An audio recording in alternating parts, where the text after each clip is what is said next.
Good day, St. Anne's Elementary. My name is Peter Nyblom, and I went to school in the same building you're in right now way back in the 1970s.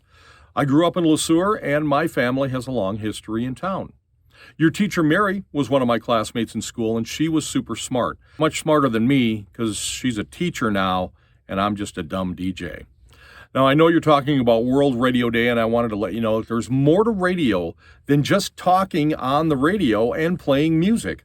Along with those jobs, we also do a whole lot more. One of the most important things we do in radio is be a part of your community. When you work in radio, you're often asked to let people know about organizations in your town that work with various people or communities. Whether it's interviewing the organizers of a food drive, promoting an event that raises awareness for the special needs community, or attending an event that also collects money to help a local organization, being in radio means that we are there to work with various charities and city groups that are making your town, county, and state a better place to live. Being a part of your community also means that we make sure that you know about news and weather that affects you. In the winter, we can warn you about a big snowstorm and tell your parents if driving might be dangerous. In the spring and summer, we'll warn you if there are scary thunderstorms or a tornado headed your way, or if a river or stream near you might flood, and, like where I live here in Kansas, if there are wildfires on the prairie that could endanger homes or travel. Another very important part of working in radio is creating commercials. We have some people that visit the businesses in your town. Their job is to show each business the ways that we can help their businesses grow and make more money. Our salespeople make appointments with store and shop owners and give them lots of numbers and reasons why a particular radio station has the type of listeners that will want to use their business.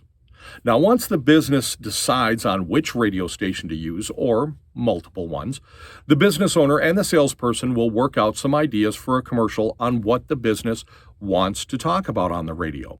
Now, the salespeople will then meet with a person at the radio station who writes and records that commercial. That's one of the many things that I do. I come up with a good idea, write the commercial, and then record it so I can play it on the radio station. Now, more than likely, one of the radio stations in your town is one that doesn't play music. We call those news talk stations. A good news talk radio station will have several people working all day long to gather your town's news, your state's events, and maybe some information about other cities in your county. A good news talk radio station will also have a website where you can find out more on those stories with greater detail. Nowadays, having a job in radio also means that we have a job in social media.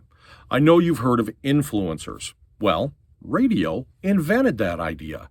Radio announcers and personalities have been working with businesses on a local and national level as far back as 100 years ago. In fact, most things that you can find on social media, from sharing news and funny stories to recording pranks and giving a review on a local restaurant, was invented by radio.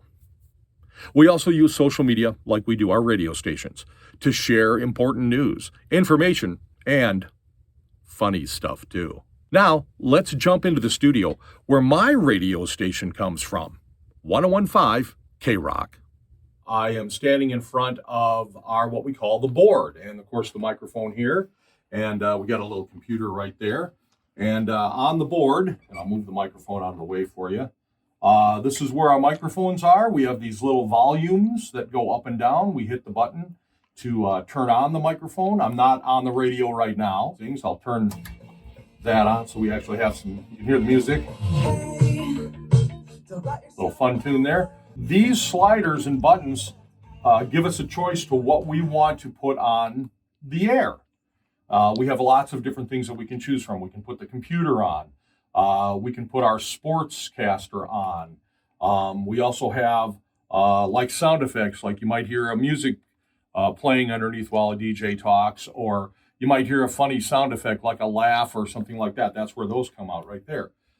This right here is basically our computers. It's kind of like your playlist on Spotify or Pandora or on iTunes.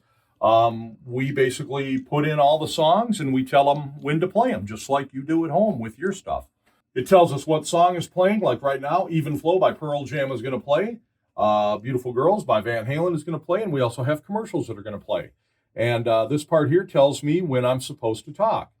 So we have all this stuff that we can scroll through. We can look ahead to see what's going on because we publish the whole day ahead of time so that our DJs can concentrate on what they have to say. They don't have to worry about picking out the music anymore. Of course, we take suggestions from the public, and we also listen to our DJs because they're curators of your music.